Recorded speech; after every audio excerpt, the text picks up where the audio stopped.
चलो शुरू करते हैं। Now we are talking about the indirect sources. Now these are the indirect sources to know about the interior of the earth, right? We will know about the interior of the earth. Now the source that we are looking at is the seismic activity.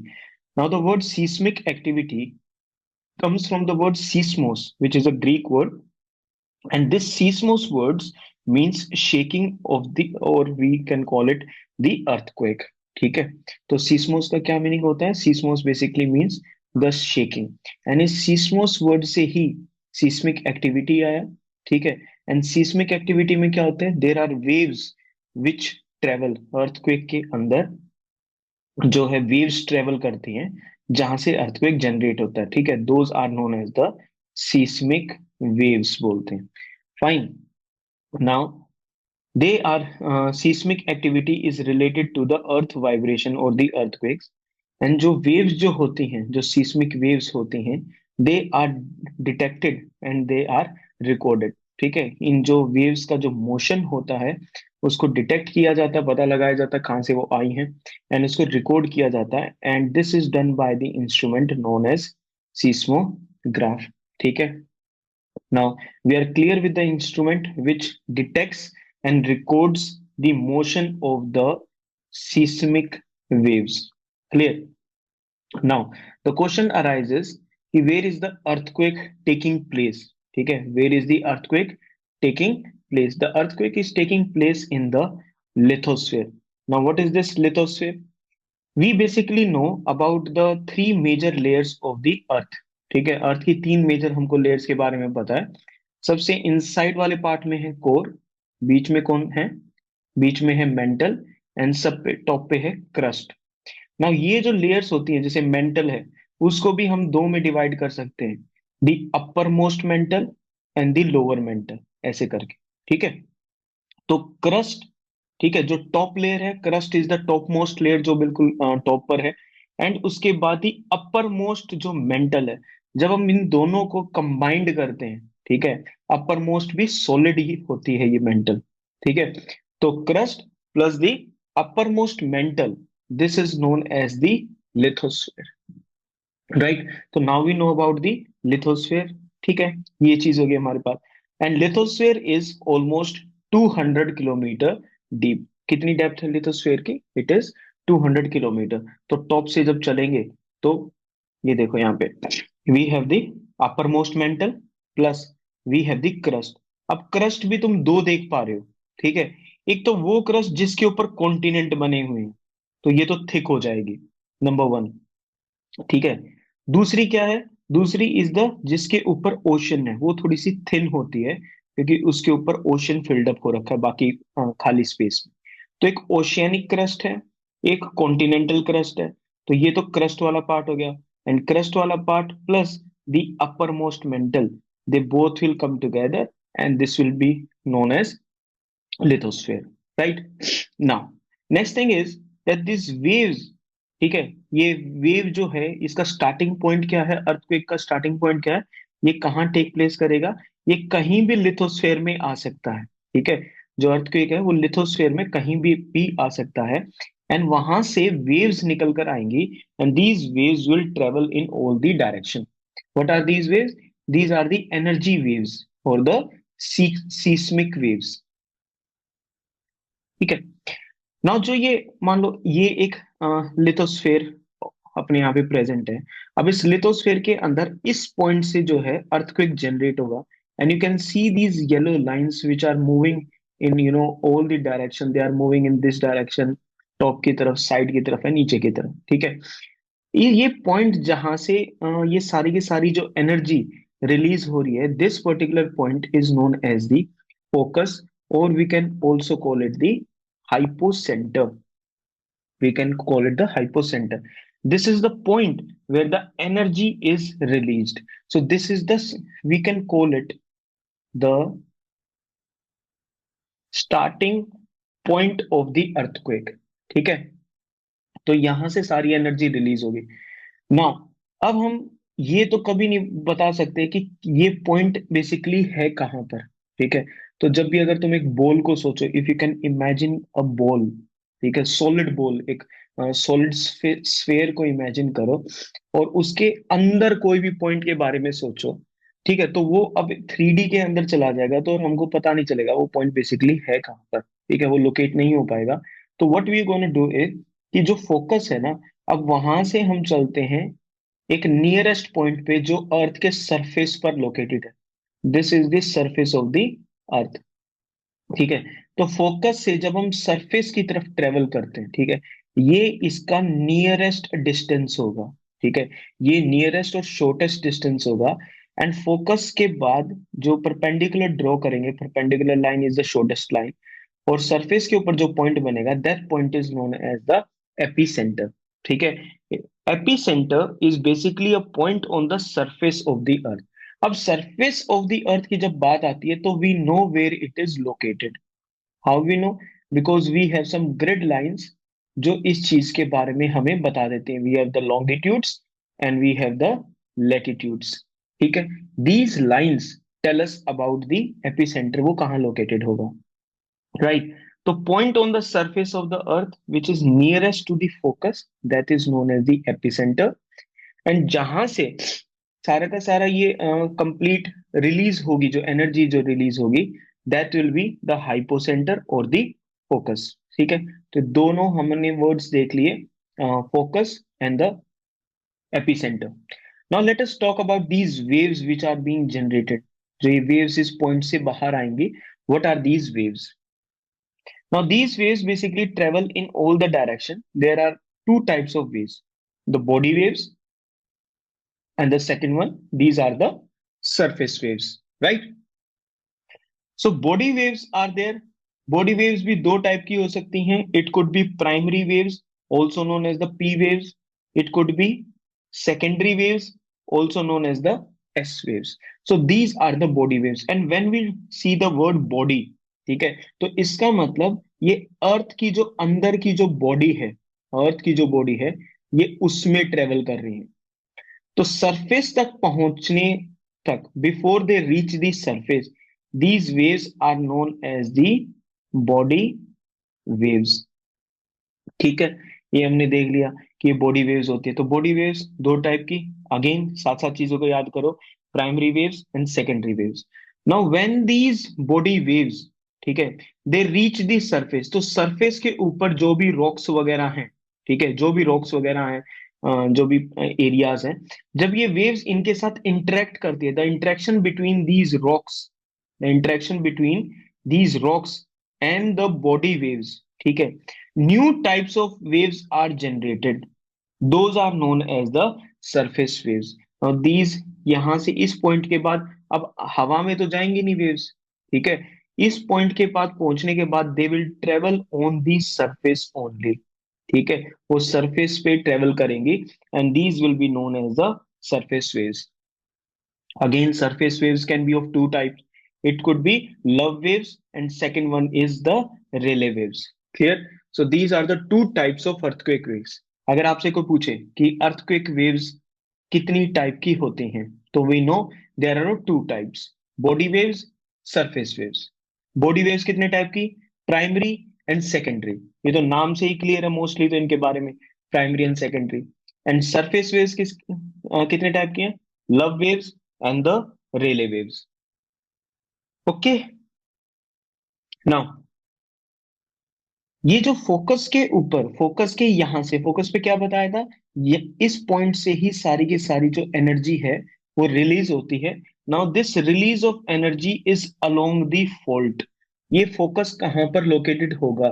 So if I give you a complete, ठीक है, ऐसे complete, अगर मैं आपको एक small example ले लेते हैं, ठीक है।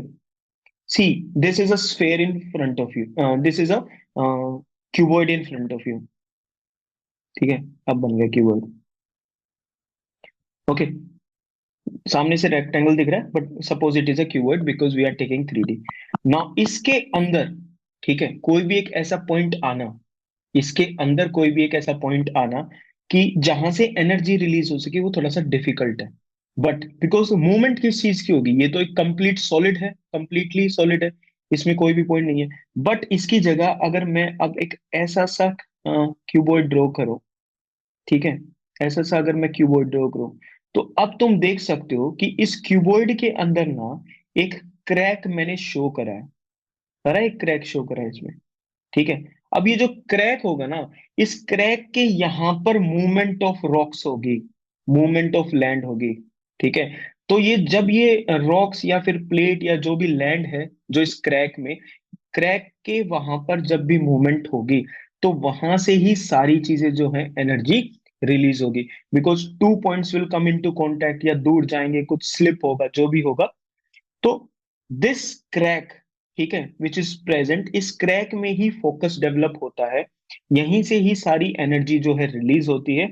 And this crack is known as the fault, ठीक है। Crack is known as the fault, ठीक है। So what do you mean by a fault? A fault is a sharp break in the crustal rock. कौन से rocks की? Because we know ना, crustal rocks हम किसको बोल रहे हैं? क्रस्टल रॉक्स हम उस रॉक को बोल रहे हैं जो लिथोस्फेयर में प्रेजेंट है। याद करो लिथोस्फेयर क्या था? It was the crust and the upper most mental, ठीक है। कितने किलोमीटर की डेप्थ थी इसकी? इट वॉज 200 किलोमीटर, ठीक है। तो a sharp break, sharp break is a crack, sharp break is a crack, और वहां पर ही जो है शार्प ब्रेक क्या होता है? फोल्ट, और फोल्ट में ही जो है एनर्जी रिलीज होती है। जिस पॉइंट से एनर्जी रिलीज होती है, that is known as the focus. The point directly above the focus on the surface of the earth is known as the epicentre, right. तो we have done this. Now there are these waves which are generated, तो focus से energy generate होगी in the form of waves, in the form of waves. Now these waves, इनकी कुछ characteristics के बारे में बात कर लेते हैं। The speed changes with the density of the material, ठीक है, this is the number one thing. So when the waves are travelling, ठीक है, जैसे जैसे रॉक्स की या क्रस्टल रॉक्स की डेंसिटी चेंज होगी, वैसे वैसे स्पीड पे भी इंपैक्ट होगा, ठीक है। This is the number one thing. So waves are travelling, ठीक है, दिस इज सॉलिड, ठीक है, and this is the liquid part, fluid आ गया यहाँ पर, अर्थ के अंदर की बात चल रही है। तो when the waves are travelling, तो क्या पता यहां पर इसकी कोई स्पीड हो। वो स्पीड जब ये वेव आगे की तरफ जाएंगी और लिक्विड में पहुंचेंगी, तो इनकी स्पीड क्या हो जाएगी? चेंज हो जाएगी। तो स्पीड चेंजेस किसकी? Of the waves when the density of the material, what is this material? These are the crystal rocks, ठीक है। सेकंड, सॉलिड में इन वेव्स की सबसे ज्यादा जो स्पीड होती है, फॉलोड बाय लिक्विड और fluid, and then the air और स्पेस। अब कुछ वेव्स होती हैं जो लिक्विड में ट्रेवल नहीं कर सकती, एयर और स्पेस में ट्रेवल नहीं कर सकती, they can travel only through solid, ठीक है। तो suppose here it is solid, here it is fluid. यहां से अगर मैं एक पर्टिकुलर टाइप की वेव्स को अगर जनरेट करूंगा, तो क्या पता वो सॉलिड से पास ऑन हो जाए, बट लिक्विड के आगे पास ऑन नहीं हो सकती। तो मुझे यहां पर इन वेव्स के बारे में पता नहीं चलेगा। Simple, okay. तो सॉलिड में सबसे फास्टेस्ट ट्रेवल करती हैं ये waves, followed by liquid, then by air and space. The direction of the waves with density of the material, तो डायरेक्शन, स्पीड तो चेंज हो रही है ना। तो suppose a wave is going like this, ठीक है, wave is going like this, and material की डेंसिटी चेंज होगी, तो वेव जो है वो अपनी डायरेक्शन भी चेंज कर लेगी। इट में रिफ्लेक्ट और रिफ्रैक्ट, ठीक है। इट में रिफ्लेक्ट और रिफ्रैक्शन उसके अंदर होगा, एंड जो उसकी जो डायरेक्शन जो होगी ना उस वेव की, it was suppose to reach here at this particular point. बस यहां पर मटेरियल की डेंसिटी चेंज होगी। Suppose here it was solid and here it is liquid, ठीक है। तो जब मटेरियल की डेंसिटी जब चेंज हो जाएगी, तो क्या होगा? It will change its direction. तो जैसे ही density of the material change होगा, स्पीड भी चेंज हो जाएगी, and the direction of the waves will also change. Got it? Clear with this? ठीक है। अब हमने दो वेव्स के बारे में बात की थी। One was the body wave, so let us first understand, ठीक है। सबसे पहले देखते हैं ये जो बॉडी वेव्स जो, अभी तक ओके चल रहा है सब कुछ, ठीक है, ओके। नाउ आगे बढ़ते हैं। Now body waves, the release of energy at the focus, focus is located in the lithosphere, where is the epicentre located? Where is the epicentre located? Surface. Nucleus. हाँ, सरफेस पे क्या बोलेंगे हम? Surface पे बोलेंगे इस चीज को, ठीक है। तो रिलीज ऑफ एनर्जी कहां पर हो रही है? फोकस पे। And focus is located in the lithosphere. Now यहां से जो वेव्स जनरेट होंगी, they will move in all direction throughout the earth. Now these body waves, ठीक है, बॉडी वेव्स दो टाइप की थी, P waves and S waves, ठीक है। तो body waves are of two types, P waves primary waves and secondary waves. Now P waves which means primary, तो primary आ गया भाई, तो प्राइमरी मूव्स फास्टर। उसके बाद सेकेंडरी वेव्स का नंबर आएगा, ठीक है। तो जो भी हमारा फोकस होगा, वहां से जो पहले जो वेव्स जो निकल कर सरफेस तक पहुंचेगी, वो वेव्स होंगी प्राइमरी। फिर उसके बाद थोड़ी देर के बाद हमको और वेव्स पता चलेंगी, ये वेव्स होंगी सेकेंडरी वेव्स।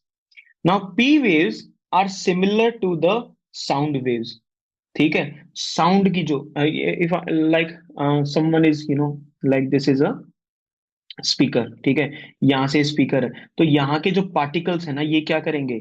ये एक पार्टिकल है, सिंगल पार्टिकल है, this will start to vibrate, ठीक है। देखो इस पॉइंट को देखना, ठीक है। मैं तुम्हें यहाँ पे एक चीज ड्रॉ कर देता हूँ, ठीक है। ये अपना आ गया, ठीक है, वूफर सिस्टम आ गया, इसकी ऐसे तार लगे होंगे ऐसे, ठीक है। तुमने गाने प्ले कर दिए, ठीक है। अब यहाँ पर जो है, क्या ये एयर के पार्टिकल्स हैं? ठीक है।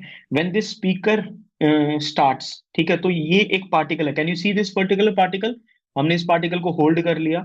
अब जब ये स्पीकर यहाँ से इसको ऐसे पुश करेगा ना, इस पार्टिकल को यहाँ से पुश करेगा, तो ये वाला पार्टिकल देखो ऐसे वाइब्रेट करेगा।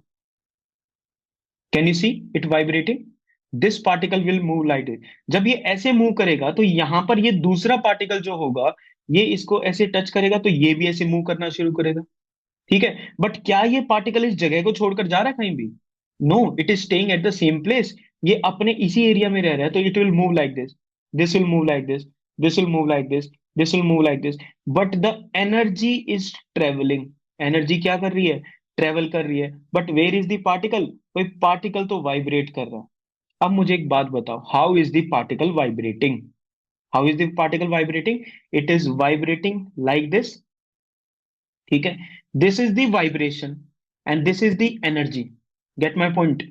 This is the vibration direction, this is the energy की direction. Are they both parallel to each other? है ना? They both are parallel to each other.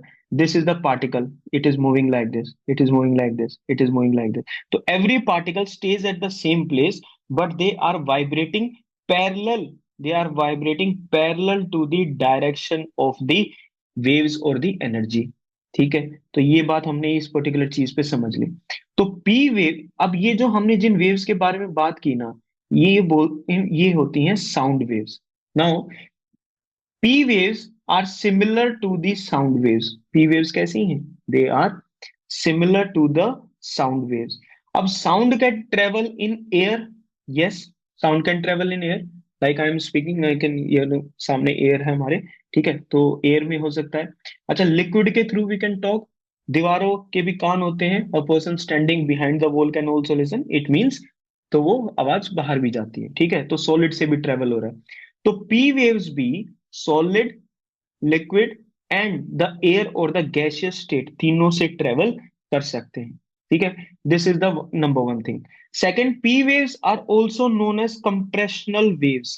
P waves are known also known as the compressional waves. Why they are known as the compressional waves? Now you need to understand this, ठीक है। अभी ये एक छोटा सा एक diagram बनेगा यहाँ पे, ठीक है। अब थोड़ा सा बड़े ध्यान से देखना, एक ही बार बात को बोलूंगा इस वाले में, और कैचअप करने की कोशिश करना कि why these waves are known as compressional waves. Now जो मैंने अभी आपके सामने जो ड्रॉ करे हैं ना, ये पॉइंट जो ड्रॉ करे हैं, can you see these points? ठीक है। These points are the, solid के आप इनको पार्टिकल्स मान लो, दीज आर दी पार्टिकल्स, ठीक है। ये सॉलिड के पार्टिकल्स हैं। अब जब यहां से हमने पी वेव्स ट्रेवल करेंगी, तो ये पार्टिकल कैसे बिहेव करेगा? ये वाला पार्टिकल, फर्स्ट वाला पार्टिकल, क्या ये ऐसे वाइब्रेट करेगा? जब ये ऐसे वाइब्रेट करेगा, उधर जाके टकराएगा इस सेकंड वाले पार्टिकल के, तो क्या सेकंड वाला भी वाइब्रेट करेगा? ठीक है। अब एक ऐसा पॉइंट आएगा कि फर्स्ट वाला पार्टिकल तो इधर गया और सेकंड वाला पार्टिकल वाइब्रेट होके इधर आएगा। ठीक है। तो उस पर्टिकुलर पॉइंट ऑफ टाइम पे कैसा सा ये डायग्राम दिखाई देगा? ये डायग्राम, इसमें जो फर्स्ट लेयर पार्टिकल्स होंगे वो राइट की तरफ शिफ्ट हो चुके हैं वाइब्रेट करते करते, एंड जो सेकंड वाले जो ये हैं, ये वाले जो हैं, ये मान लो इस साइड आने लग रहे हैं, they are coming towards this side, तो ये पार्टिकल्स इधर आ जाएंगे। ठीक है। यहां पर बीच में थोड़ा सा स्पेस बन जाएगा, फिर आपको ऐसा देखने को मिलेगा। ठीक है। तो something of this sort will develop. तो तुम देख पा रहे हो कि जो सॉलिड के जो पार्टिकल्स थे ना, अब वो क्या हो गए हैं? दे हैव बीन कंप्रेस्ड, एक दूसरे की तरफ ऐसे पुश्ड अप हो चुके हैं। अब ये कंप्रेस्ड स्टेट बन गई, क्योंकि यहाँ देखो कितना खुला खुला घूम रहे हैं, खुला खुला बैठे हैं सब। राइट। अब यहाँ पर क्या है? This is a compression area. और जो ये खाली वाला तुम जो बीच में एरिया देख रहे हो, ठीक है, जो खाली वाला जो एरिया देख रहे हो, this is known as the rarefaction. Rarefaction. तो कंप्रेशन और रेयर फ्रैक्शन, जब भी पी वेव्स जब ट्रेवल करेंगी, whenever P waves will be travelling, the particles will vibrate parallel, parallel, parallel to the direction, and they will create, this particle यहां से आया, यहां से यहां पर आ गया, और यहां से जो पार्टिकल था वो आगे गया हुआ है, तो ये तो जगह खाली होगी। ठीक है।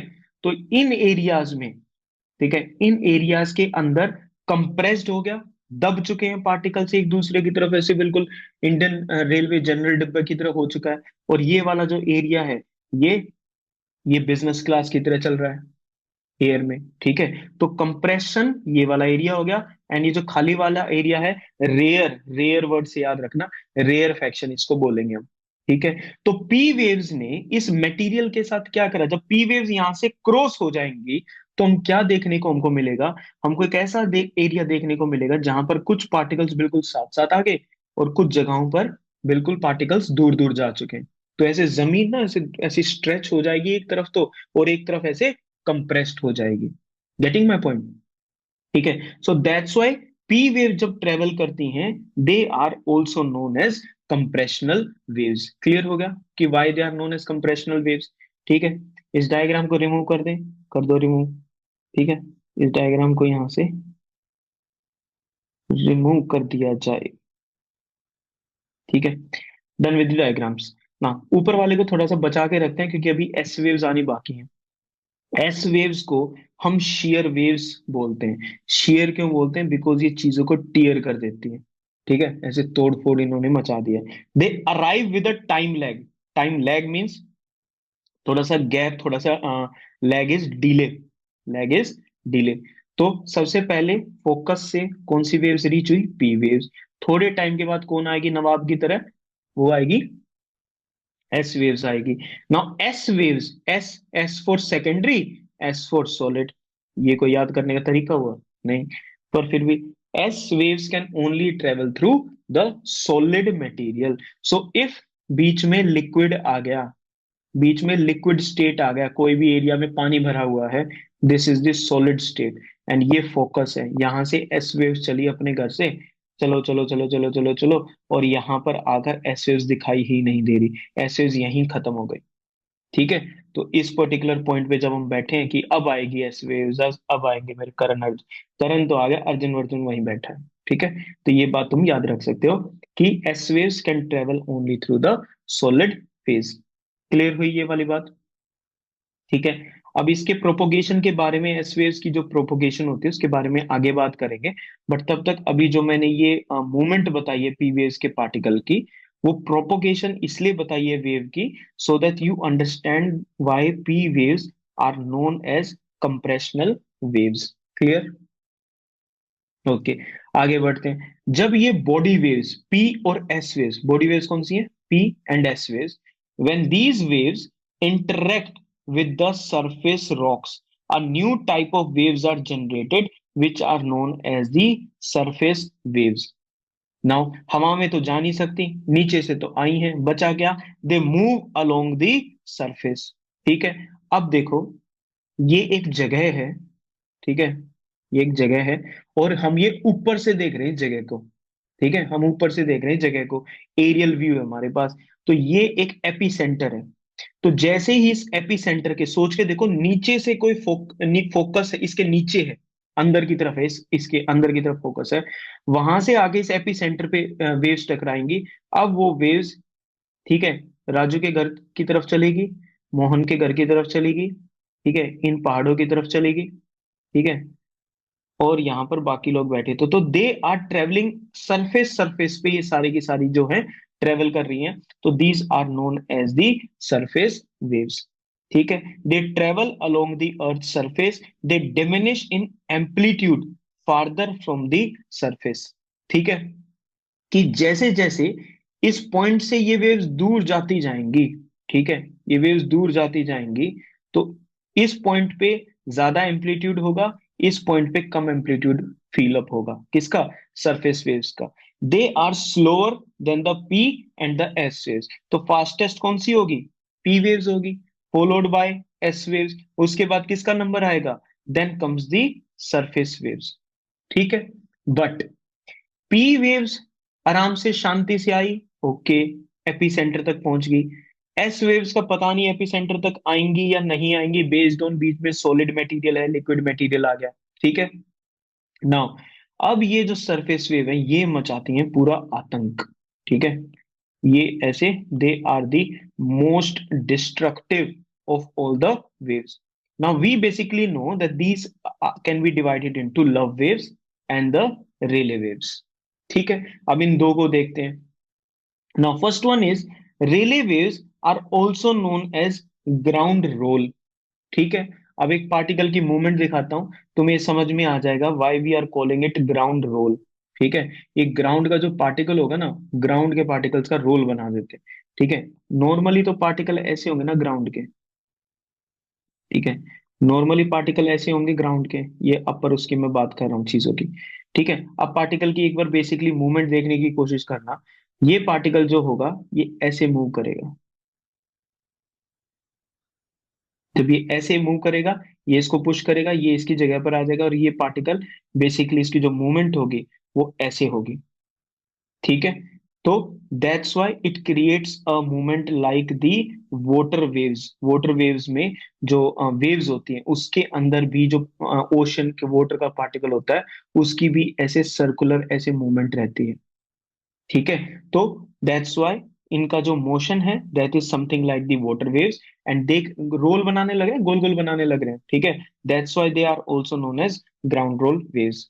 ठीक है, इनका मोशन कैसा होगा, इनका मोशन अप एंड डाउन होगा। द पार्टिकल गोज अप, ठीक है, द पार्टिकल गोज डाउन, ठीक है, the particle goes up, the particle goes down, there is this up and down motion, there is up and down motion of the Rayleigh waves. ठीक है, अब इसके बाद हम इसका एक बार प्रोपोगेशन वगैरह वो तो देख लेंगे डायग्राम के थ्रू, बट अभी के लिए हम इसको इतना ही समझने की कोशिश करेंगे। और जो बाकी का जो समझने के लिए है, वो हम जिन्होंने ऑप्शनल ले रखा है उनके लिए छोड़ देते हैं उस चीज को। ठीक है, will just leave it for them. Second हमारे लिए आता है लव वेव्स। लव वेव्स की जो मूवमेंट होती है वो कैसी होती है, हॉरिजॉन्टली।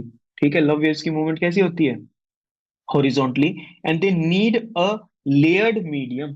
ठीक है, कैसा मीडियम की रिक्वायरमेंट होता है, लेयर्ड मीडियम, कि एक आपके पास कोई भी रॉक्स वगैरह ऐसे हैं, उसके ऊपर आपके पास ऐसे रॉक्स हैं। ठीक है, तो ये इसको लेयर्ड मीडियम की रिक्वायरमेंट होती है। Okay. इसको किस चीज की रिक्वायरमेंट होती है, it requires a layered medium. Now these waves were developed by Augustus Love, that's why they are known as the Love waves. ठीक है, they are faster than the Rayleigh waves, can you remember this fact. ठीक है, रेले wave से faster क्या है, love waves. ठीक है, love wave developed by Augustus love, ये वो दिल वाले से इसका कोई भी रिलेशन नहीं है, उसका नाम ऐसा है, उसको वैसा नाम दे रखा है। ठीक है, सो कुछ बेसिक फैक्ट्स हो गए इनके, मूवमेंट को आगे दिखाता हूँ कि ये कैसे लेयर्स उसमें मूव करते हैं। बट अभी के लिए क्या है फैक्ट यूज हो जाएंगे सारे के सारे, याद हो जाएंगे। हॉरिजॉन्टली लेयर्ड सिस्टम अगस्टस फास्टर देन रेले। ठीक है, now there is this one more, two more types of waves. अब इनको सरफेस वेव्स के साथ कनेक्ट मत करना, ठीक है। सरफेस वेव्स को याद रखना कि दो टाइप की होगी, it is Rayleigh waves and it is Love wave. Body waves दो टाइप की होगी, it could be P waves और it could be S waves. Clear.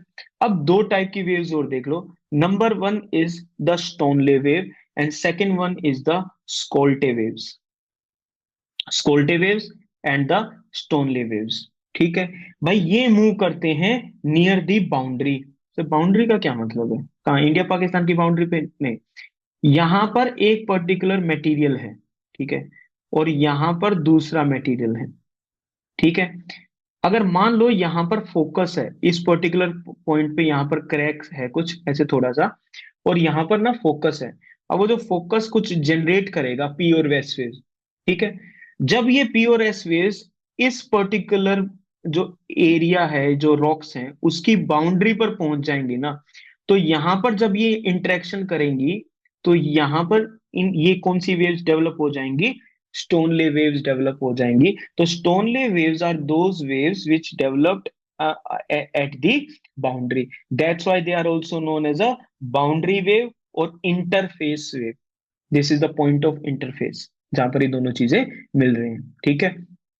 तो कोई भी दो सॉलिड होंगे, उन सॉलिड का जो बाउंड्री वाला जो एरिया होगा, वहां पर अगर कोई भी वेव्स आकर अगर टकराएंगी, they will get converted into Stoneley waves. Clear हो गया, ठीक है। डीप में जाना है इनके, नहीं जाना, ठीक है, नॉर्मली ऐसे याद रखना है।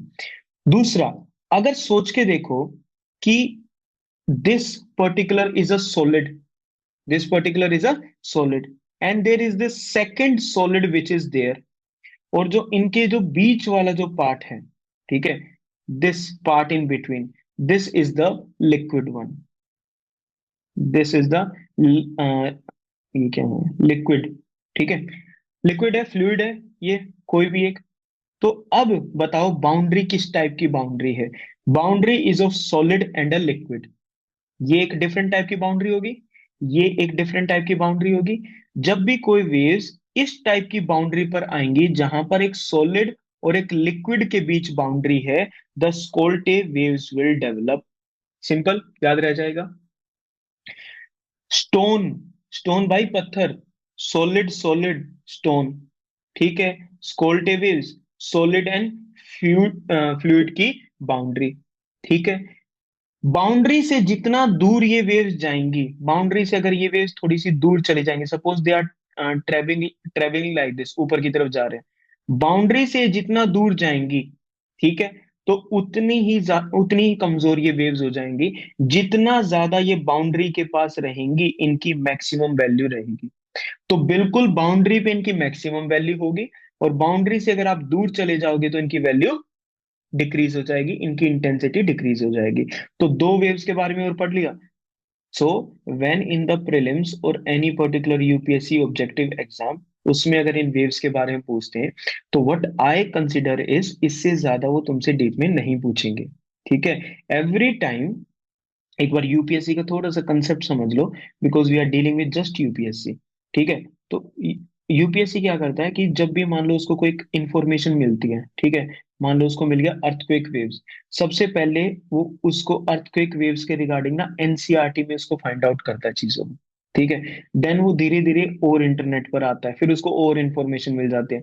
नेक्स्ट टाइम जब वो क्वेश्चन पूछेगा, वो थोड़ा सा और डीप चला जाएगा।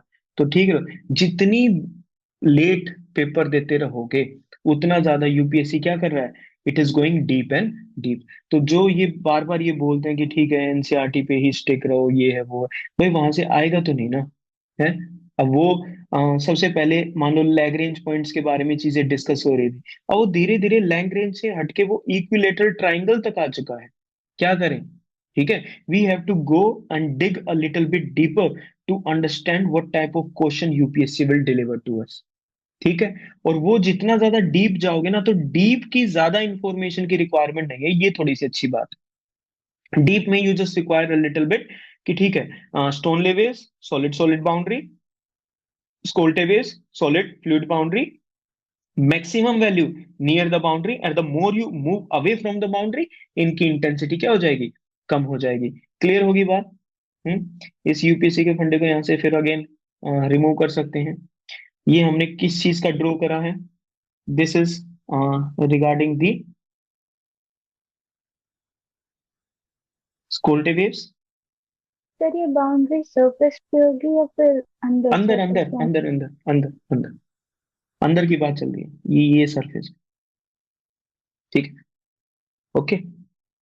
तो अगर उस पे आ जाएं, अगर हम सरफेस पे आ जाएं, तो पहले तो यहां से मैंने फोकस की बात कर रहा था, इस पॉइंट पे क्या था?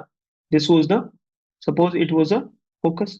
तो अगर ये सरफेस के ऊपर रीच हो जाएंगी, ठीक है, स्टोनले एंड स्कोल्टे वेव्स जो हैं, स्टोनले एंड स्कोल्टे वेव्स जो हैं, ये एक प्रकार की वो वेव्स हैं जो इन बाउंड्री एरियाज पर बन जाती है। ठीक है। तो दे, अब ये बताओ कि ये बाउंड्री एरियाज तुमको कहाँ और मिल सकते हैं? सरफेस में मिल जाएंगे, बाउंड्री एरियाज मिल जाएंगे ना? अरे मिल जाएंगे, आप कोर्स दे रहे कि मान लो कोई वाटर पर्टिकुलर बॉडी है और उसके साइड में कोई लैंड की बॉडी है, ठीक है, एंड वेव्स इस तरफ से आने लग रही हैं। तो मैं इसलिए ये बात बोल रहा हूँ कि अर्थक्वेक से इनका कोई भी इधर उधर का रिलेशन नहीं है। ठीक है। आप किसी भी प्रकार की कोई मूवमेंट करोगे, अगर वो मूवमेंट बाउंड्री के वहां पर हो रही है, इंटरफेस पर हो रही है, तो ये वेव्स जो हैं डेवलप हो जाएंगे। ठीक है। अब वो जगह चाहे आप उसको इंटीरियर ऑफ द अर्थ हो, इनसाइड द लिथोस्फेयर हो, या फिर वो कहाँ पर हो, it is on the surface. ठीक है। ये दोनों चीजें। तो अब बताओ क्या होगा ये फिर एक्स्ट्रा आ गया। सर दिस ठीक है। wave is actually,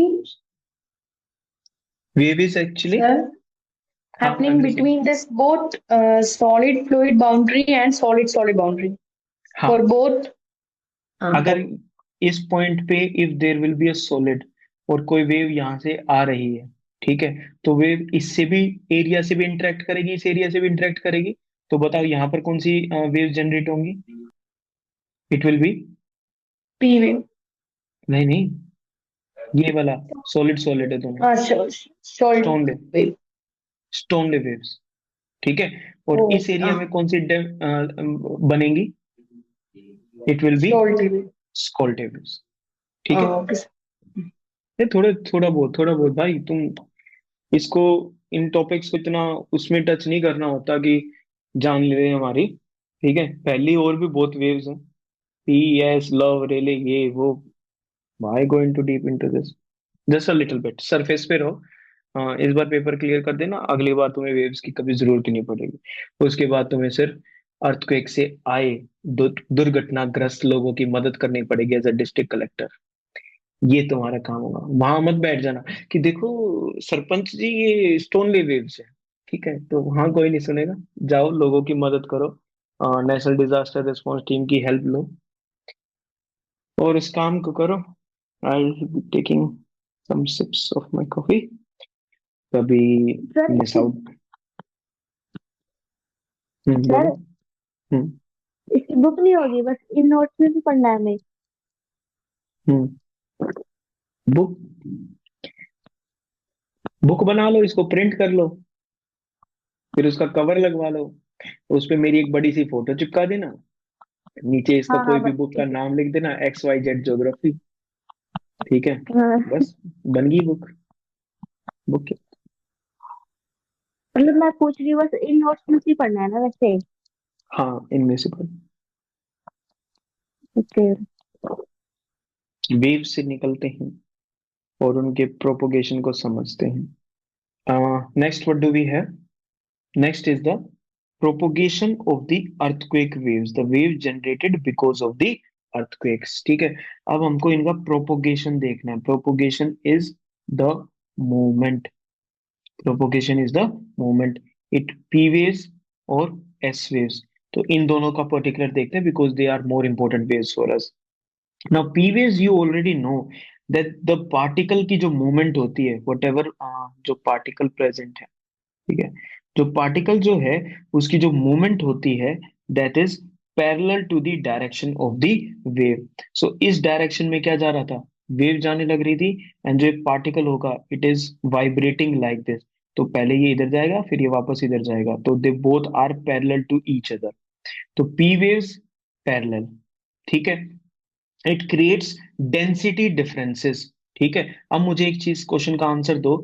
जब मैं स्ट्रेचिंग की बात कर रहा हूं, तो what kind of area will be developed? Stretch हो चुका है। मैंने अभी कुछ बताया था तुम्हें starting with R. Reflection. Rarefaction. और जहां पर स्क्वीजिंग होगी, जहां पर पार्टिकल्स एक दूसरे के पास आ जाएंगे, हाँ very good, it will be compressional area. That's why these waves are also known as compressional waves. ठीक है। We can see over here कि देखो ये जो जहां पर ये बिल्कुल पास पास आ गया है, ये वाला पर्टिकुलर एरिया, ये वाला area, these are all the compressions. और बाकी को जो एरिया जहां पर स्ट्रेच हो रहा है उसको हम डायलेशन या रेयरफेक्शन बोल सकते हैं। तो particle, how it is the particle जो है वो कैसे, ये पार्टिकल कैसे वाइब्रेट कर रहा है? It is vibrating like this, and this is the direction of the wave. तो both are parallel to each other. ठीक है। This is the first thing. ठीक है। तो and stretching and squeezing, they both are related with what? They both are related to the body waves. Next की बात करते हैं। Next is the S waves. Perpendicular vibration to the direction of the wave. तो basically the energy is, ये focus है। ठीक है। Energy और वेव इस तरफ ट्रेवल कर रही है, एंड जो पार्टिकल होगा वो ऐसे ट्रेवल करेगा। कैसे ट्रेवल कर रहा है? इट इज परपेंडिकुलर डायरेक्ट, ये डायरेक्शन है, ये इसके क्या है? परपेंडिकुलर है। ठीक है।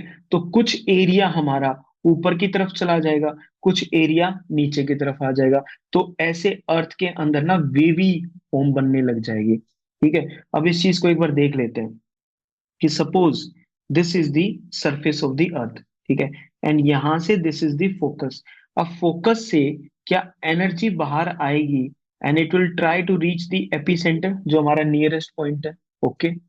अब मान लो कि यहाँ पर जो भी पार्टिकल्स प्रेजेंट हैं, इस पर्टिकुलर एरिया में जो भी पार्टिकल हैं, तो अब वो पहले तो कैसा था?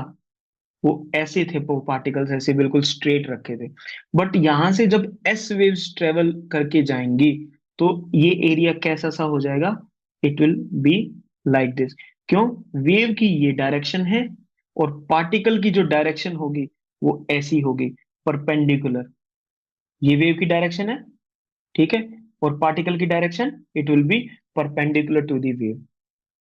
ठीक है। So this is what the S waves is. It creates trough and the crest. ये जो ऊपर उठे हुए वाले पार्ट है, ठीक है, और जो नीचे गए वाले पार्ट है, ये क्या है? Crest and the trough areas will be developed. Propagation of earth के केस देते हैं। ठीक है।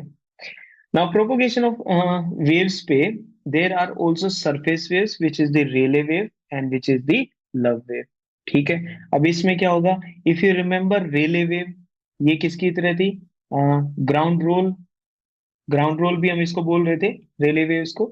The particles they are moving in this particular direction. ठीक है। तो वो ऐसे रोल कर रहे हैं। लव वेव में एक पर्टिकुलर चीज के बारे में हमने बात की थी, दैट कि इसको लेयर्ड सिस्टम की जरूरत होती है, लेयर्ड एरिया की। ठीक है। So this was layer number 1 2 3 4 5 ऐसे करके। जो ऊपर वाले देखो, नीचे वाले के तो साथ कुछ भी नहीं हुआ ना, नीचे वाला तो लगभग सेम अपनी जगह पे है। ऊपर जो सबसे ऊपर वाली जो लेयर है ना, वो ज्यादा हॉरिजॉन्टली मूव कर गई। तो ये बेसिकली हॉरिजॉन्टल मूव कर रही है। This moment is horizontal. So if, अगर हम ऊपर से देखें, अगेन एरियल व्यू से देखें, and there is this particle over here, तो वो हमको ऐसे मूव करता नजर आएगा। वेव्स इस तरफ जाने लग रही हैं। ठीक है। तो ये पार्टिकल इधर जा सकता है, तो it is moving like a snake. ठीक है। It is moving like a snake. Fine. तो दिस रिक्वायर्स द लेयर्स, क्योंकि ऊपर वाले पार्टिकल्स थोड़ा इधर चले। अगर ये पूरा का पूरा सॉलिड होता, बिल्कुल सॉलिड होता है, there are no layers present, तो क्या ऊपर वाला जो ये लेयर होती, क्या ये उधर की तरफ शिफ्ट हो पाती? ठीक है। वो तो नीचे से कंप्लीटली अटैच्ड है, उसको उस फोर्स के अपोजिट लगना पड़ता। ठीक है। तो लव वेव का याद रखना, it requires layered medium. Rayleigh, Rayleigh is ground roll. ठीक है। Body waves compression and rarefaction, and S waves they create the crest and the trough. Clear हो गया यहां तक? नेक्स्ट चलते हैं हम। Next is regarding the pathways of these waves. ठीक है। नाउ दीज पाथवेज की, इनका ये कौन सा पाथवे चूज करते हैं, it depends upon the material and the direction changes with density changes. Do we have already discuss this particular part, कि इनकी जो स्पीड होती है वेव्स की, एंड इनकी जो डायरेक्शन होती है दैट बेसिकली चेंजेस। तो जब ये वेव्स मूव करने लग रही हैं फ्रॉम द फोकस, ठीक है, टुवर्ड्स ऑल द डायरेक्शंस, ठीक है, तो वो कहां कहां मूव करेंगी, बिकॉज पी वेव्स तो ट्रेवल कर जाएंगी, राइट। पी वेव्स ट्रेवल कर जाएंगी बिकॉज वो सॉलिड, लिक्विड और एयर और गैसियस एरिया से ट्रेवल इजिली कर सकती है। एस वेव्स कहां से ट्रेवल करेंगी? They will be only travelling through the solid phase, ठीक है। नाउ इस पाथवे की वजह से it results into some kind of a shadow zone, ठीक है। क्या बनती है इस पाथवे की वजह से? There are shadow zones. Now these are the zones where earthquake waves are not reported. Who was recording और detecting the earthquake waves? Seismograph, ठीक है। तो जोन जहां पर अर्थक्वेक वेव्स रिपोर्ट ही नहीं होती, ठीक है, उस जोन को हम बोलेंगे शेडो जोन। क्या जोन बोलेंगे? Shadow zone. तो अगर आप यहाँ पर if you are standing over here और suppose there is a tree over here, ठीक है, and the sun is in this area, तो यहाँ से लाइट आएंगी, तो इस ट्री की कुछ यहाँ पर शेडो बनेगी। शेडो कौन सा एरिया होगा? जहां पर ये लाइट रीच नहीं कर पाएगी, ठीक है। तो वैसे ही अर्थक्वेक वेव्स ट्रेवल कर रही हैं, एंड शेडो एरिया कौन सा एरिया होगा? जहां पर ये जो वेव्स है वो रीच नहीं कर पाएंगी, ठीक है। Every earthquake is having a different shadow zone, ठीक है। आप कोई भी दो अर्थक्वेक्स पिकअप कीजिए, ठीक है, उन दोनों अर्थक्वेक्स का जो शेडो जोन होगी वो क्या होगी? डिफरेंट होगी, ठीक है। तो शेडो जोन को हम कैसे देखेंगे? पहले इसको डायग्राम के थ्रू देखते हैं। Suppose this is the inside of the earth, ठीक है, and this is the focus. अब फोकस से जो डायरेक्शन जो वेव्स हैं वो हर डायरेक्शन में निकल रही हैं, ऊपर की तरफ भी गई, इधर भी गई, इधर भी गई, इधर भी गई, ठीक है। बट वी नो कि जो कोर का जो आउटर एरिया है, कोर का जो आउटर एरिया है, that we know is what? It is in a fluid state, right. Material change हो गया, डेंसिटी चेंज होगी। तो जिस वेव को ऐसे ट्रेवल करना था, जिस वेव को ऐसे ट्रेवल करना था, अब वो वेव ऐसे आएगी, थोड़ी सी रिफ्रैक्ट होगी, फिर अगेन मटेरियल चेंज होगा, it is travelling from fluid to solid again, again उसकी डायरेक्शन चेंज होगी। तो जिस वेव को ऐसे सीधा आना चाहिए था, रिफ्रैक्शन की वजह से वो इस पॉइंट तक आ पाएगी, ठीक है। So take any P point, ठीक है, वहां से 105 डिग्री से लेके टिल 145 डिग्री तक, ये वाले जो अगर यहां पर कोई सीस्मोग्राफ होगा तो वेव्स को, दिस इज द सरफेस, यहां पर कोई भी पी वेव्स रिकॉर्ड नहीं हो पाएगी, इस एरिया में भी पी वेव्स रिकॉर्ड नहीं हो पाएगी, ठीक है। So these areas where the P waves are not recorded, they are known as the shadow zone of P waves. Clear हो गया? अब हम एस वेव की बात करते हैं, ठीक है। S wave, why we are not talking about the relay and the love wave का डायग्राम कहाँ है भाई? शेडो जोन के, where it is? हाँ, where are the diagrams for love wave and the relay waves? It is actually surface wave. हाँ, they are on the surface, we are talking about the interior of the earth, जहां पर ये है, ठीक है। वो तो सरफेस पे ही है, उनको तो कभी डिटेक्ट कर लो, फाइन। तो ये क्या है? Focus, again it is focus, it was suppose to travel in this particular direction from inside the earth. क्या यहाँ पर अर्थक्वेक बन सकता है? यहाँ पर भी बन सकता है, यहाँ पर अर्थक्वेक डेवलप होगा। कहाँ आ गया यार? कोर की, कोर पे टच कर रखा है मैंने, लिथोस्फेयर के एरिया में Lithosphere. होगा। हाँ, हाँ, तो इस वाली में होगा, देखो ये अंदर की तरफ है, तो यहाँ से इसको बेसिकली आना तो इस तरफ था, बट आउटर कोर है लिक्विड, एस वेव शर्मा जाती हैं, एस और एस, एस शर्माना एस, ठीक है। तो ये वेव्स यहीं पर ही ब्लॉक हो जाएंगी, तो ये सिर्फ इसके साइड एरिया से, कोर के, ठीक है, साइड एरिया से ट्रेवल करेंगी। You can imagine, oh you can imagine this particular thing कि there is this particular body, ठीक है, एंड देर इज दिस, तो कोई भी वो चीज आएगी वो यहाँ तक आएगी, ठीक है, यहाँ पर आपको कुछ नहीं नजर आएगा, and they can, you can find it over here, यहाँ पर आपको मिल जाएगी, यहाँ पर वो चीज नहीं मिलेगी। तो basically the waves are stopped on this particular platform, जहां पर क्या है? फ्लूइड स्टेट है, क्लियर। तो एस वेव्स का जो शेडो जोन है वो ये पूरा का पूरा क्या है? It is the shadow zone for S waves. ये वाला एरिया ये एस वेव का भी है और पी वेव का भी है। देखो जरा, ये देखो इधर, दोनों में प्रेजेंट है। हाँ, तो this area from 105 to 145 degree, ठीक है, ये एंगल्स निकाले हुए हैं, तो 105 डिग्री से लेके 145 डिग्री तक, ठीक है, this particular area is shadow zone for P waves and S waves as well.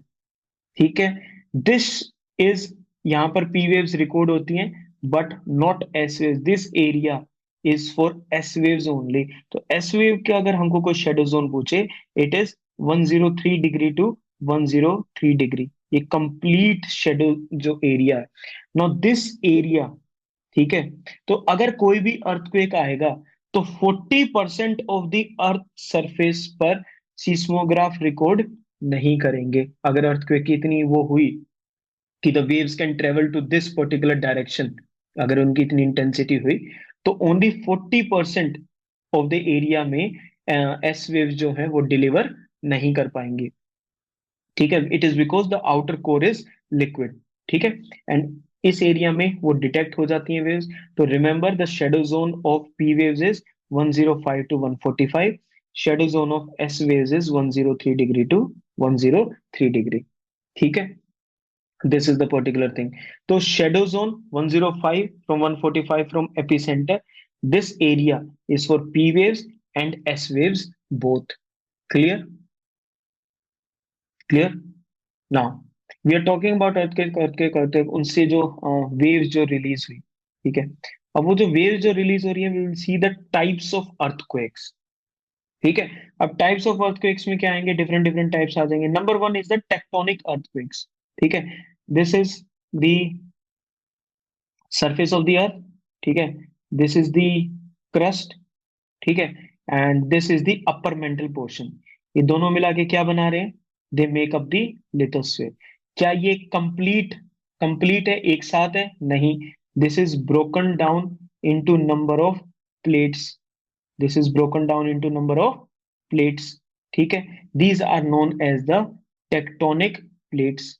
तो टेक्टोनिक प्लेट्स जो हैं वो जब मूव करती हैं, ठीक है, इधर they are moving away from each other और the tectonic plates are moving towards each other.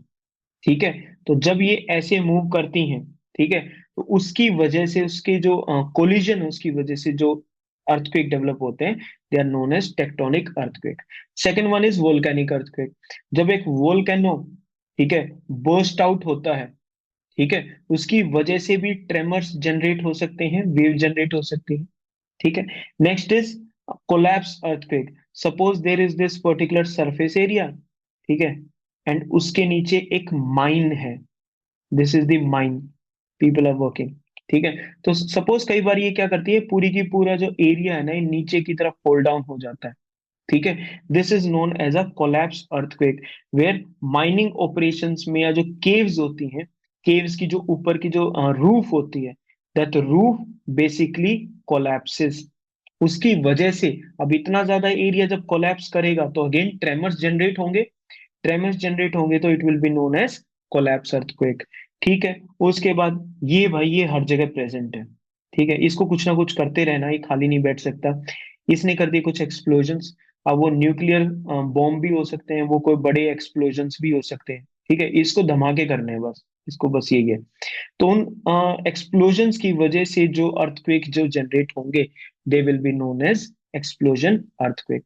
And the last one is induced earthquakes. Induce मान लो, suppose we created this particular dam over here, and this dam contains large and large amount of water। लेकिन क्या ये large amount of water नीचे present जो अर्थ होगी उसके ऊपर प्रेशर क्रिएट कर रहा है? ठीक है, उस प्रेशर की वजह से देर विल बी अ फोर्स जो डेवलप होगा।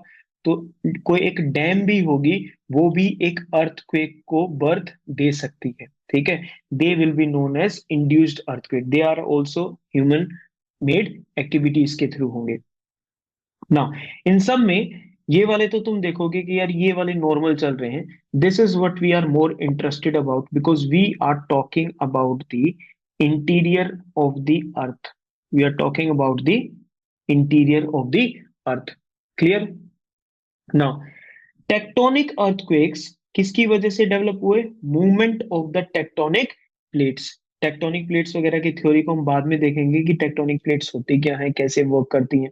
ठीक है, अभी के लिए क्या याद रखेंगे कि जो हमने अभी बात करी कि जो लिथोस्फेयर है, पूरी की पूरी जो लिथोस्फेयर है, it is not one complete layer, but it is divided into number of plates. ठीक है, it is divided into number of plates. These plates are known as tectonic plates. ठीक है, टेक्टोनिक, ये मूव कैसे कर रही हैं? बिकॉज लिथोस्फेयर के नीचे एक फ्लूइड एरिया है। अर्थ की लिथोस्फेयर के नीचे क्या है? Below the lithosphere we have a fluid area which is known as what? Asthenosphere. It contains what? It contains the magma. Magma is a fluid. ठीक है, रॉक्स को पिघला दो, वी गेट मैग्मा। यही मैग्मा जो होता है जो इन गैप से बाहर आएगा and it will convert into lava. ठीक है, तो ये वाली चीज को याद रखो। तो tectonic earthquakes are developed because of the movement of the tectonic plates. ठीक है, नाउ अब हमने बात करी थी कि जो फोकस होगा, where is this focus? This focus is located along a fault. ऐसी हमने कोई बात बोली थी, it is located along a fault, है ना। अब जो ये फोल्ट है, ये फोल्ट क्या था? It was a crack, right. अब तीन टाइप की सिचुएशंस बनती हैं। पहला है strike slip fault. It means हम फोल्ट की कैटेगरीज देख रहे हैं, किस किस टाइप के फोल्ट हो सकते हैं, क्रैक्स हो सकते हैं। ये पहला है स्ट्राइक स्लिप फोल्ट। ठीक है, ये फॉर्म होगा अलोंग ट्रांसफॉर्म फोल्ड्स। कौन से फोल्ड्स पे फॉर्म होगा? Transform folds. अब सुनो, ट्रांसफर फोल्ड्स क्या होते हैं? This is one lithospheric plate, this is second lithospheric plate. ठीक है, जब ये दोनों लिथोस्फेरिक प्लेट, एक तो उस तरफ जाएगी हॉरिजॉन्टली, अभी इसमें शो नहीं हो सकता, और एक हॉरिजॉन्टली इधर आएगी। तो अगर हम ऊपर से देखें तो ये एक प्लेट है, ये दूसरी प्लेट है। ठीक है, ये प्लेट उधर जा रही है, ये प्लेट इधर जा रही है। ठीक है, एक दूसरे के सिर्फ ऐसे टच होने लग रहे हैं साइडों में। This is known as a transform fold. Sir इसके अलावा दूसरे कौन से हैं, पता है दूसरे भी तुम्हें? ये एक लिथोस्फेरिक प्लेट है, ये दूसरी है, अभी हम फिर ऊपर से देख रहे हैं, ये प्लेट उधर मूव कर रही है, ये प्लेट इधर मूव कर रही है। कौन सा फोल्ड बन जाएगा? कौन सी बाउंड्री बन जाएगी? ये वाली कौन सी बाउंड्री है? Convergent, Convergent. है ना। It will become a convergent boundaries because the plates are converging, एक दूसरे की तरफ आ रही हैं ये प्लेट्स, राइट। उसके बाद ये एक प्लेट है, ये दूसरी प्लेट है, ये प्लेट एक दूसरे से दूर जा रही हैं। These are the divergent Divergent. Boundary. These are the divergent boundary. तो वी है कि एक तो हमारे पास डाइवर्जेंट एरिया हो गया, एक हमारे पास कन्वर्जेंट एरिया हो गया, और तीसरा हो गया ट्रांसफॉर्म। ट्रांसफॉर्म में ना तो एक दूसरे की तरफ आएंगी, ना एक दूसरे से दूर जा रही हैं। तो क्या हो रहा है? ये एक दूसरे के साइडवेज मूव करने लग गए। तो जहां पर ट्रांसफॉर्म फोल्ट होगा, ठीक है, उस वहां पर क्या डेवलप होगा? स्ट्राइक स्लिप फोल्ड्स डेवलप होंगे। This is the horizontal sliding. ठीक है, this is the horizontal sliding. So suppose two plates are moving like this, एक दूसरे की तरफ ऐसे साइडों में टच होके they are moving like this. ठीक है, वहां पर उस फ्रिक्शन की वजह से अर्थक्वेक डेवलप हो सकता है। तो फोल्ट कौन सा होगा? It will be a strike slip fault. Clear? Example, it is the San Andreas Fault in California, USA. Second one is the normal fault. Normal fault कहाँ पर डेवलप होगा? When there will be divergent boundaries. ठीक है, this is lithospheric plate, this is lithospheric plate, they are moving like this. जब ये दूर जाएंगे तो कुछ ब्रेक डाउन होगा, कोई चीज टूटेगी, गिरेगी, कुछ ना कुछ होगा। तो जब ये डाइवर्जेंट बाउंड्रीज के यहाँ पर अर्थ की क्रस्ट जो है स्ट्रेच होती है, तो रॉक ब्लॉक्स क्या करते हैं? ड्रॉप करते हैं relative to each other. Side से देखें, साइड वाला व्यू देखते हैं। ठीक है, साइड वाला व्यू कैसा होता है कि ये एक ऐसे है और ये एक ऐसे है। अब इनको क्या करो, दूर दूर कर दो। ठीक है, जब हम इसको दूर दूर करेंगे, तो सपोज ये वाला मूव नहीं कर रहा था, सिर्फ ये प्लेट मूव कर रही है। ठीक है, तो व्हाट हैपेंस इज, अब ऐसा तो नहीं कि ये एक इधर से दूर चला जाएगा, इधर से दूर चला जाएगा, यहाँ पे एक होल क्रिएट हो जाएगा, अब हम अर्थ के अंदर जा सकते हैं, ऐसा तो नहीं होगा।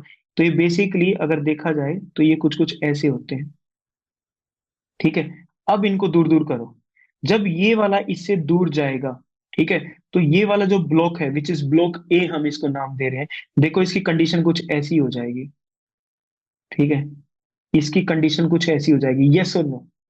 ए ब्लॉक जो है, पहले इसके बराबर था। सरफेस की तरफ देखो एक बार, मैं पेन हटा नहीं सकता अभी। सरफेस की तरफ देखो, ये क्या था, पहले इसके इक्वल था। जब ये दूर दूर गए तो ये नीचे की तरफ ऐसे स्लिप हुआ, और ये नीचे की तरफ ड्रॉप हो गया थोड़ा सा। ठीक है, ये वाला जो फोल्ट होगा, this particular fault which is present over here, this is a normal fault. ये कहाँ डेवलप होगा, डाइवर्जेंट बाउंड्रीज पे होगा, जब अर्थ की क्रस्ट स्ट्रेच करेगी और जो रॉक ब्लॉक है वो ड्रॉप करेगा रिलेटिव टू ईच अदर। ठीक है, next is the reverse fault. ये नॉर्मल का उल्टा होता है, अपोजिट होता है। डाइवर्जेंट का अपोजिट पिकअप कर लो, this is the reverse fault. This is also known as thrust fault. Thrust क्यों, because something is being pushed. ठीक है, now again what is happening, there is this particular block, this particular block. ठीक है, अब क्या करो, हमारे ए वाले ब्लॉक को बी वाले ब्लॉक की तरफ पुश करो। ठीक है, तो ये क्या है, इसको बिल्कुल इधर की तरफ पुश कर देगा, या ये उसके ऊपर it will start to climb it. तो what will happen is, this situation will develop, this is the A block. ठीक है, अब तुम देख रहे हो ए की जो लोकेशन है, वो पहले वाली लोकेशन से थोड़ा सा ऊपर की तरफ आ गई है ना। तो this is because of the thrust, because when crust is compressed, कहां पर डेवलप होंगे, कन्वर्जेंट बाउंड्रीज पर डेवलप होंगे, and block is pushed up over another, ऊपर की तरफ वो सेकंड जो ब्लॉक है वो पुश्ड अप हो जाएगा। ठीक है, that will be known as the reverse fault. तो tectonic earthquakes can develop in three faults. Number one is the strike slip fault. कब डेवलप होंगे, सर ट्रांसफॉर्म बाउंड्रीज के वहां पर डेवलप होंगे, जब दो प्लेट्स एक दूसरे के ऐसे कंधा मार के साइड में से निकल जाएंगी। ठीक है, सेकंड कौन से होंगे, second will be normal fold. तो इसमें क्या होगा, इसमें याद रखना ड्रॉप होगा, ड्रॉप से तुम्हें याद आ जाएगा डाइवर्जेंट है। ठीक है, third one will be, it will be reverse. Reverse is also known as thrust fold. इसके अंदर क्या होगा, सर कन्वर्जेंट होगा और ऊपर की तरफ ड्राइव अप होगा। ठीक है, क्लियर हो गए ये तीनों फोल्ड्स। हाँ, फाइन। तो ये क्लियर हो चुके हैं, ह्यूमन मेड एक्टिविटीज की वजह से इंड्यूस्ड वाले क्रिएट हुए थे। अब इंड्यूस्ड वाले क्रिएट हुए थे, अब वो अलग अलग मल्टीपल रीजंस की वजह से क्रिएट हो सकते हैं, वो तुम्हारे सामने है, तो उनको एक बार रीड अप कर लेना। ठीक है, नेक्स्ट पे आ जाते हैं। नेक्स्ट हमारे पास क्या है, these are after shocks. After shocks क्या है, एक बार एक अर्थक्वेक आ गया, now this is known as the primary bigger earthquake. ठीक है, this is the primary bigger earthquake. तो अर्थक्वेक कब आया, जब फोल्ड्स की मूवमेंट हुई, फोल्ड के वहां पर किसी टाइप की मूवमेंट हुई, तब आएगा फोल्ड। तो जब एक बार मूवमेंट उसने की, तो एक बार मेजर तो फोकस पे एनर्जी रिलीज होगी। ठीक है, अब सोचो वो दोनों के दोनों जो ब्लॉक्स है ना, वो अपने आप को ना सेट करने लग रहे हैं। ठीक है, अब वो धीरे धीरे एक इक्विलिब्रियम पोजीशन पे तो डेवलप होंगे, जहां वो स्टेबल हो सके थोड़ा सा, हवा में तो नहीं रह सकते ना। तो उसकी वजह से जब वो धीरे धीरे सेट हो रहे होंगे, तो कुछ स्मॉल स्मॉल और भी जो है अर्थक्वेक्स आ सकते हैं। ठीक है, now these small earthquakes which follow the main earthquake, these are known as after shocks. After shocks are those smaller earthquakes that follow a larger earthquake. ठीक है, why these aftershocks are created, because earth जो है, अर्थ की जो crust है, वो अपने आप को एडजस्ट कर रही है। ठीक है, this is the particular thing, that's why after shocks are developed. Clear? Now we have read so much about the earthquakes. Now we need to measure it. ठीक है, what we need to do is we need to measure it. कि earthquake हम बोलते हैं ना कि इतने उसका आया, इतना तेज था अर्थक्वेक। तो how we are measuring these earthquakes. ठीक है ना, थोड़ा सा इसमें यहाँ पर हमारे पास नेम्स वगैरह थोड़े से ज्यादा होंगे, तो थोड़ा सा उसको जो फैक्चुअल मेमोरी वाला जो एंगल है उसको थोड़ा सा ओपन अप करो। ठीक है, अर्थक्वेक को हमें मेजर करना है। ठीक है, कैसे मेजर करेंगे? They will be measure based on magnitude. तो सबसे पहले मैग्नीट्यूड के बेसिस पे मेजर करते हैं। Now what is this magnitude? Magnitude is the energy release during the earthquake. Focus point से मान लो ज्यादा अगर एनर्जी रिलीज हुई, if there is more energy which is released from the focus, then we can say इस earthquake का magnitude ज्यादा था। ठीक है, so what is magnitude? Magnitude is nothing but the energy released during the earthquake। ठीक है, this is the number one thing। ठीक है, मैग्नीट्यूड की जब हम बात करते हैं तो we the first scale which is there is the Richter scale. सबसे पहला स्केल कौन सा है? Richter scale. Now Richter scale किस बेसिस पे मेजर करेगा? बेस्ड ऑन द मैग्नीट्यूड के बेसिस पे मेजर करेगा। ठीक है, नाउ दिस स्केल, इसमें जो नंबर होते हैं, जैसे हमारे पास 15 सेंटीमीटर का जैसे वो स्केल होता है, वैसी लिमिट्स होती हैं। रिक्टर स्केल के ऊपर क्या लिमिट्स होती हैं? It is from 0 to 10। ठीक है, नाउ 10 से ये मत सोच लेना कि 11 वाला आ ही नहीं सकता। वो 10 सिर्फ हमने इसलिए कर रखा है बिकॉज यहां तक ना इतना, ये लिमिट सी एक वैसी है। बट अगर थ्योरेटिकल लिमिट की अगर हम बात करें, can there be a Richter scale के ऊपर, can there be in earthquake? ठीक है, जो 11 12 जो मतलब फिर तो तबाही होगी बिल्कुल अच्छे से। ठीक है, 8 और 9 का, द मोस्ट सीवियर अर्थक्वेक अब तक 8.6 का देखा गया, विच वॉज इन चिली इन 1986। सोचो 9.6 का क्या होगा। अब हमको तो ऐसा लगेगा 8.6 यार, 9.6 ही तो आए हैं, what is the big difference? ठीक है, उस बिग डिफरेंस की अभी हम बात करेंगे कि just by improving, adding one number on Richter scale, what does it actually mean? ठीक है, तो we can say that Richter scale has no upper limit in theory. This is the number one thing. ठीक है, ये इतना ज्यादा open ended create किया गया है that even it is an open ended scale, even there can be negative values also available on this. ठीक है, तो ये -3 वगैरह तक की भी चीजों को जो बिल्कुल नेगेटिव की तरफ जो वैल्यूज हैं उसको भी मेजर कर सकता है। तो मेन चीज जो बात याद रखनी है, that is the Richter scale is a scale which measure something like the magnitude. Magnitude is the energy released. Richter scale has no limits.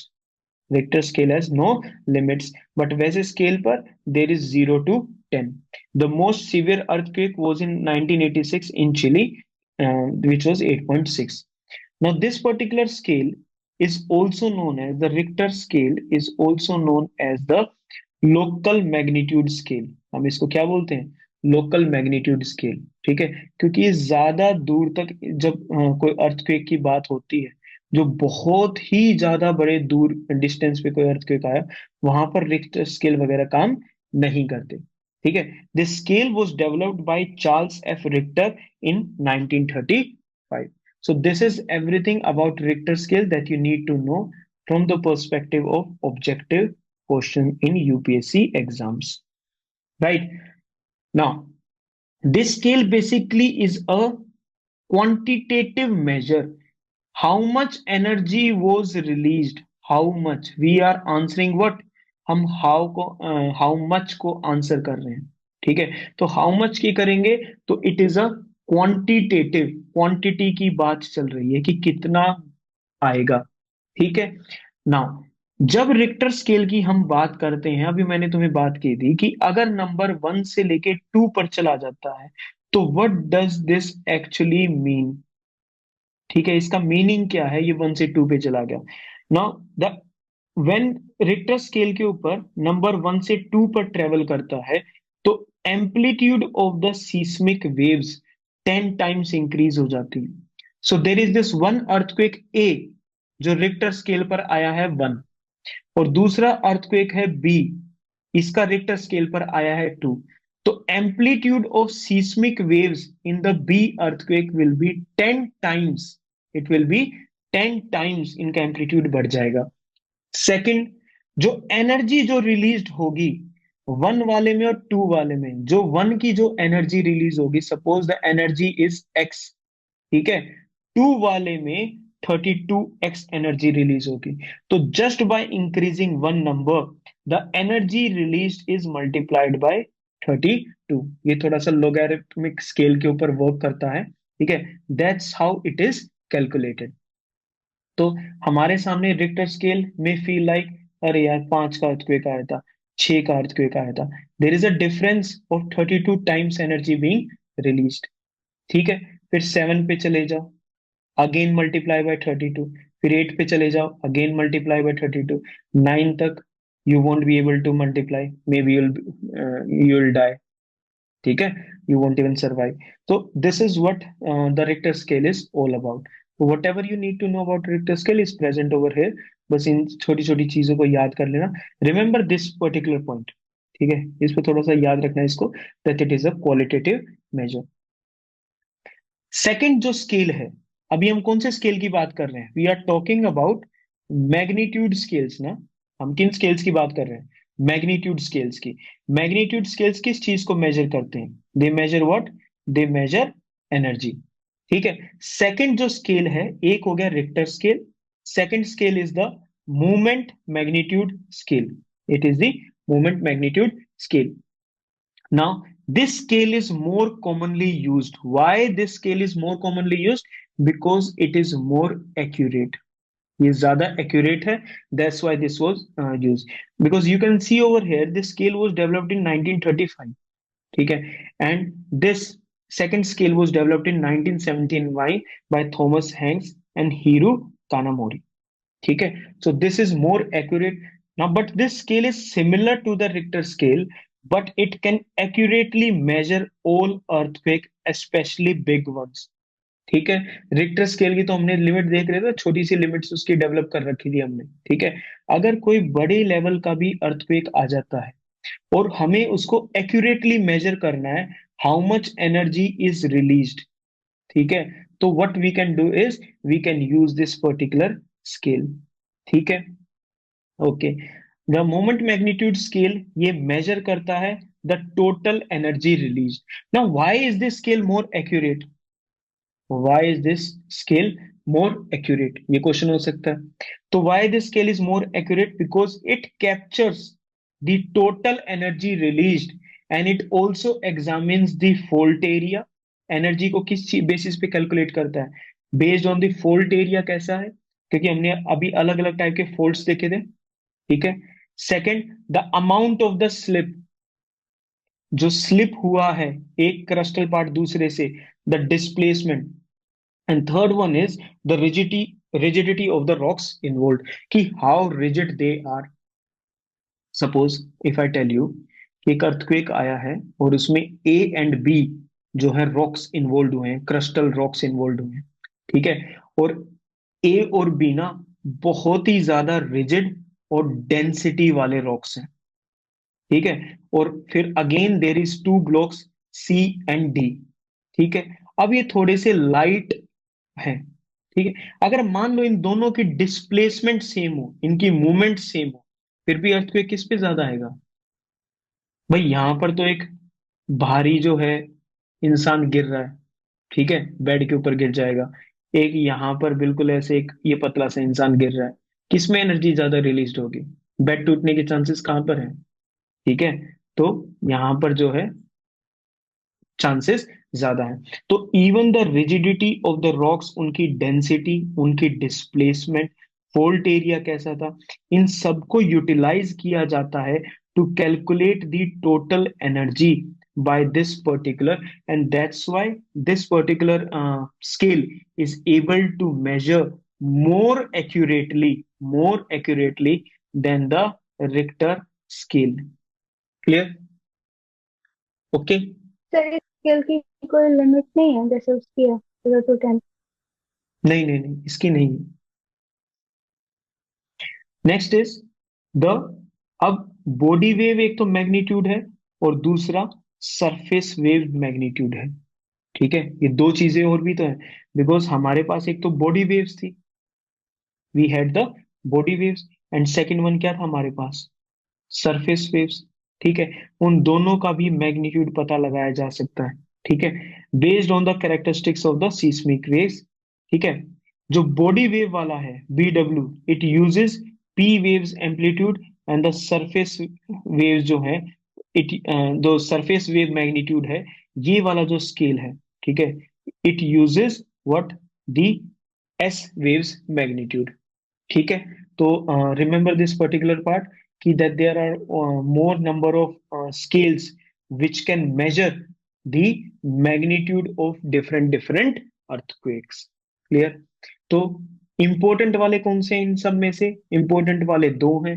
We have the Richter scale, ठीक है, number one, and second one is the moment magnitude scale. ठीक है, ये most commonly use होता है, और जो Richter scale है it is also known as the local magnitude scale. ठीक है, चलो अब हम इस पे बात करते हैं। अभी तक हमने अर्थक्वेक्स को जो मेजर किया था ना, we were measuring is based on the magnitude. ठीक है, एंड व्हाट वाज मैग्नीट्यूड?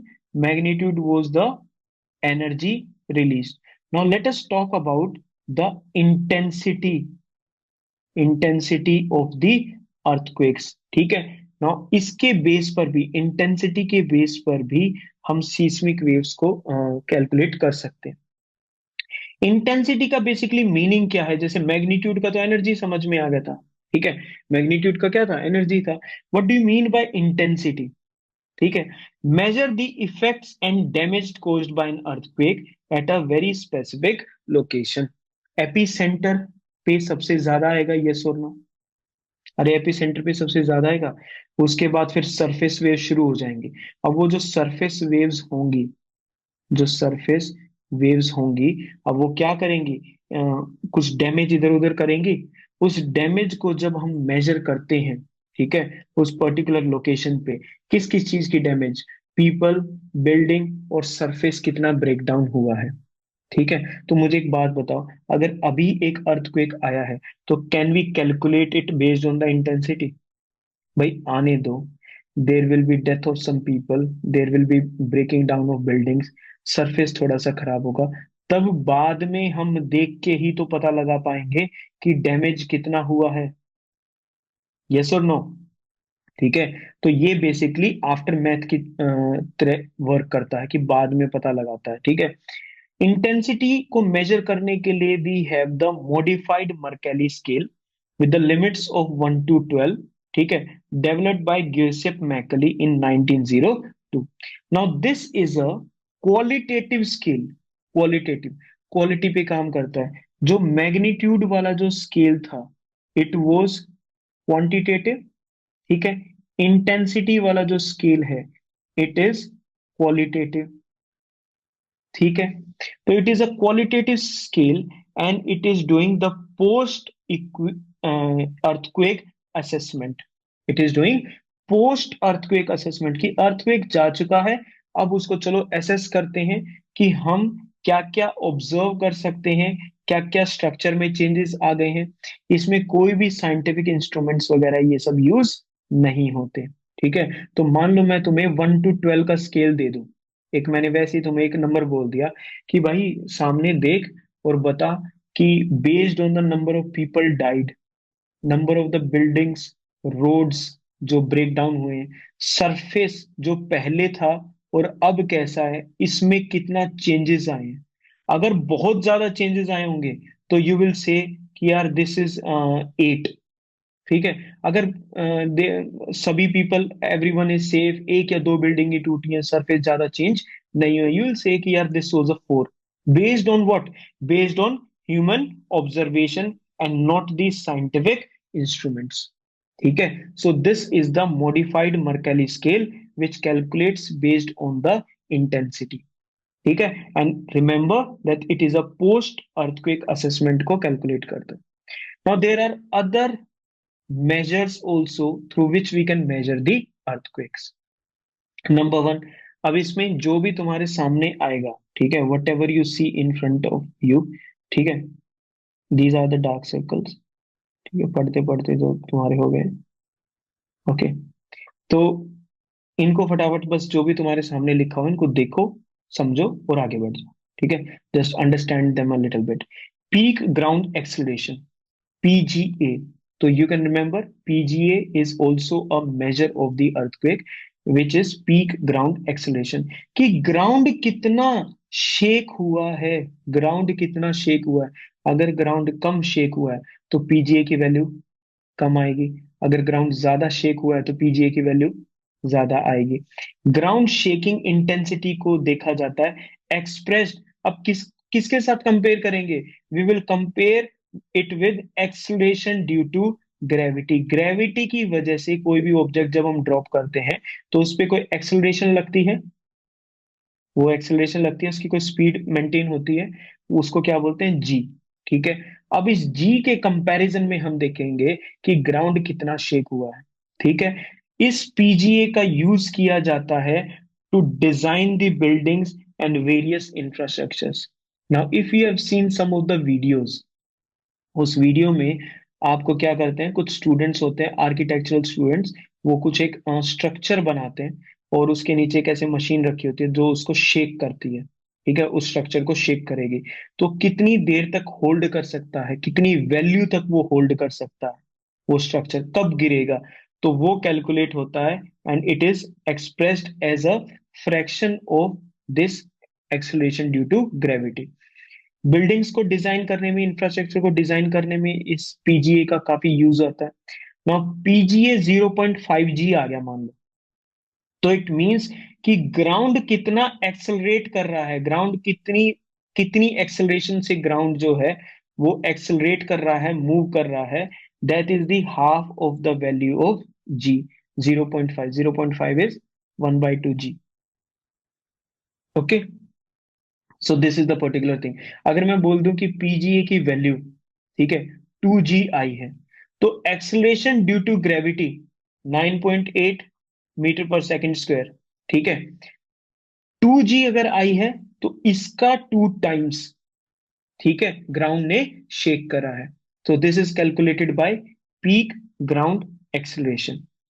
ठीक है, सो सर वी ये got nine four point eight क्या है? इसकी वैल्यू है acceleration due to gravity. If you drop something from the हवा में, उसको ड्रॉप करोगे तो वो एक्सेलरेशन ड्यू टू ग्रेविटी, क्योंकि ग्रेविटी क्या कर रही है, अर्थ के कोर की तरफ किसी भी चीज को पुल कर रही है। तो जब उसको पुल कर रही है, आम भाषा में समझो, we won't be going into the physics of this, ठीक है, नहीं तो फिर वही शुरू हो जाएगा। तो वो कोई भी जो चीज गिर रही है वो किसी एक पर्टिकुलर स्पीड से गिरती है। ठीक है, अब वो जब ऊपर से गिर रही है तो it will start to accelerate. ठीक है, उसकी स्पीड जो है वो इंक्रीज होना शुरू हो जाएगी, एंड वो जो इंक्रीज स्पीड होती है, जो एक्सेलरेशन होती है, that is acceleration due to gravity. Gravity की वजह से आपको ना तो पुश करना है, कुछ नहीं करना, सिर्फ ग्रेविटी पे छोड़ दो, कोई भी चीज को ऊपर से ड्रॉप कर दो। ठीक है, ग्रेविटी उसको अपनी तरफ पुल डाउन कर रही है, जिस एक्सेलरेशन से उसको वो पुल डाउन करेगी, that is known as the acceleration due to gravity, G. Next is will be talking about the seismic belt. Seismic belt कौन सी होगी, सीस्मिक बेल्ट होगी जहां पर अर्थक्वेक आते हैं, उस पूरे एरिया को या उस बेल्ट को हम क्या बोलेंगे, seismic belt. So it is a narrow geographic zone on the earth surface जहां पर सबसे ज्यादा अर्थक्वेक एक्टिविटी होती है। ठीक है, कहां पर सबसे ज्यादा होगी, क्या प्लेट्स के बीच में होगी या दो प्लेट्स के बीच में होगी, किसी एक सिंगल प्लेट के अंदर होगी एक्टिविटी ज्यादा या दो प्लेट्स के बीच में होगी, it will be the interplate zone, it will be the interplate zone. यहां पर सीस्मिक जो एक्टिविटी होती है सबसे ज्यादा होती है। We have three areas, we have three areas जहां पर जो है इंटरप्लेट जोन जो होती है, जहां पर सीस्मिक एक्टिविटी सबसे ज्यादा है। Number one is the circum Pacific belt, जो पैसिफिक ओशियन है, इस तरफ ऑस्ट्रेलिया है, ठीक है, south east Asia, China, Japan, Russia, Alaska, ठीक है, यूएसए, मैक्सिको, ठीक है, then we have Peru and Chile and everyone, South America. ठीक है, तो ये पूरा का पूरा क्या है, पैसिफिक ओशियन। अब ये this is one single plate, this is one single plate, और यहाँ पर मल्टीपल प्लेट्स हैं ऐसे। ठीक है, देर आर मल्टीपल प्लेट्स। अब ये जो इनके बाउंड्री जोन्स हैं, पैसिफिक प्लेट की boundary zone with the others, ठीक है, तो ये कहलाती है सरकम पैसिफिक बेल्ट। सरकम, सरकम है basically means the margins of the Pacific ocean. ठीक है, सेकंड जो एरिया है जहां पर सबसे ज्यादा जो अर्थक्वेक्स आते हैं, that is Mediterranean Himalayan belt, starting from the Atlantic ocean, Mediterranean sea, and ऐसे बीच में चलते चलते चलते चलते we have the Himalayan region. ठीक है, and third one is the mid Atlantic belt. ठीक है, एक तरफ क्या है, we have North America, South America, we have Europe, okay, and we have Africa, and here we have Greenland. ठीक है, अब ये वाला कौन सा ओशियन है इन front of us, this is the Atlantic ocean. ठीक है, अब इस अटलांटिक ओशन में जो बीच वाला ऐसे करके एक पार्ट है, इधर प्लेट्स हैं, इधर प्लेट्स प्रेजेंट है, यहाँ पर प्लेट्स हैं। तो ये जो बीच में एक एरिया है मिड अटलांटिक, यहाँ पर भी जो है इंटरप्लेट जोन है, and this interplate zone contains number of seismic activities. Clear हुई बात?